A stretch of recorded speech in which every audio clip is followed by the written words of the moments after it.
ಬಿಸಿಲ ತಾಪಕ್ಕೆ ರಾಜ್ಯದ ಜನತೆ ಕಂಗೆಟ್ಟು ಹೋಗಿದ್ದಾರೆ. ಆದರೆ ಈ ನಡುವೆ ಮೇ ತಿಂಗಳನ್ನ ಮಳೆಯೊಂದಿಗೆ ಸ್ವಾಗತಿಸುವ ಬಗ್ಗೆ ಹವಾಮಾನ ಇಲಾಖೆ ಮುನ್ಸೂಚನೆ ನೀಡಿದ್ದು ರಾಜ್ಯದ ಜನತೆ ಖುಷಿಯಾಗಿದ್ದಾರೆ. ಹೌದು, ಮುಂದಿನ 3 ದಿನಗಳ ಕಾಲ ರಾಜ್ಯದಲ್ಲಿ ಅದರಲ್ಲೂ ವಿಶೇಷವಾಗಿ ದಕ್ಷಿಣ ಒಳನಾಡಿನಲ್ಲಿ ಭಾರಿ ಪ್ರಮಾಣದಲ್ಲಿ ಮಳೆಯಾಗಲಿದೆ ಎಂದು ಭಾರತೀಯ ಹವಾಮಾನ ಇಲಾಖೆ ಮಾಹಿತಿ ನೀಡಿದೆ. ಏಪ್ರಿಲ್ 30 ಹಾಗೂ ಮೇ 1ರಂದು ರಾಜ್ಯದ ದಕ್ಷಿಣ ಒಳನಾಡಿನಲ್ಲಿ ಭಾರಿ ಪ್ರಮಾಣದಲ್ಲಿ ಮಳೆಯಾಗಲಿದೆ. ಏಪ್ರಿಲ್ 30ರಿಂದ ಬೆಂಗಳೂರು ನಗರ, ಬೆಂಗಳೂರು ಗ್ರಾಮಾಂತರ, ಮೈಸೂರು, ಮಂಡ್ಯ, ಚಾಮರಾಜನಗರ, ಹಾಸನ, ಕೊಡಗು ಮತ್ತು ರಾಮನಗರ ಜಿಲ್ಲೆಗಳಲ್ಲಿ ಗುಡುಗು ಸಹಿತ ಮಳೆಯಾಗುವ ಸಾಧ್ಯತೆ ಇದೆ. ಹೀಗಾಗಿ ಈ ಜಿಲ್ಲೆಗಳಲ್ಲಿ ಯೆಲ್ಲೋ ಅಲರ್ಟ್ ಘೋಷಣೆ ಮಾಡಲಾಗಿದೆ.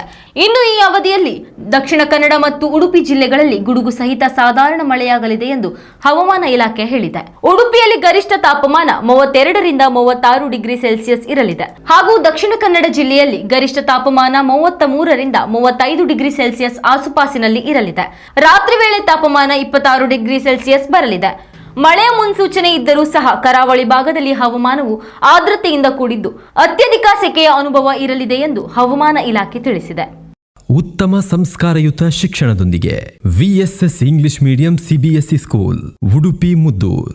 ನರ್ಸರಿಯಿಂದ 10ನೇ ತರಗತಿವರೆಗೆ ಶಿಕ್ಷಣದ ಜೊತೆಗೆ 5ರಿಂದ 10ನೇ ತರಗತಿವರೆಗಿನ ವಿದ್ಯಾರ್ಥಿನಿಯರಿಗೆ ಉತ್ತಮ ಹಾಸ್ಟೆಲ್ ಸೌಲಭ್ಯವೂ ಇದೆ.